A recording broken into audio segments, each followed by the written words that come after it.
শহরের এক নামকরা ধনী ব্যবসায়ী শায়ান সাহেব প্রতিদিন সকালে তার দরজায় কেউ একজন একটি খাম রেখে যায়, কিন্তু খামে কোনো টাকা থাকে না।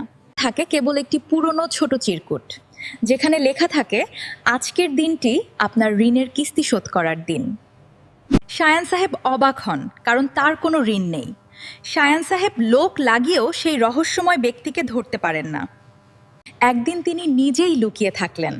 দেখলেন জরাজীর্ণ পোশাকে এক বৃদ্ধ লোক খামটি রেখে যাচ্ছে। শায়ান তাকে ধরে ফেললেন এবং রাগান্বিত হয়ে জিজ্ঞেস করলেন, আমি কার কাছে ঋণী? আমি তো আপনাকে চিনিই না।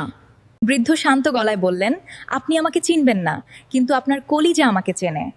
25 বছর আগে শায়ান তখন খুব গরিব ছিলেন। তার একটি বড় অপারেশন দরকার ছিল, কিন্তু টাকা ছিল না। এক অজানা দাতা তার অপারেশনের সব টাকা দিয়ে দিয়েছিলেন এবং বিনিময়ে নিজের পরিচয় গোপন রাখতে বলেছিলেন।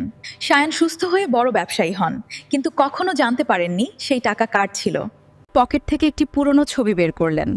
ছবিতে দেখা গেল শায়ানের মা এবং এই বৃদ্ধটি। আমি আপনার বাবা নই।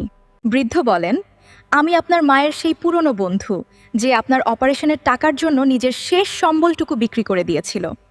আপনার মা মারা যাওয়ার আগে আমাকে কথা দিয়ে দিয়েছিলেন, যেন আমি আপনাকে কোনোদিন বুঝতে না দেই যে আপনার জীবন অন্যের দয়ায় বেঁচে আছে। আমি চিরকুট দিতাম শুধু এটা দেখতে যে আহ, বড় হওয়ার পর আপনি অহংকারী হয়ে গেছেন কিনা। আজ যখন আপনি আমাকে জাপটে ধরলেন, বুঝলাম আমার দেওয়া কিস্তি আজ শোধ হলো, মানবতার জয় হলো।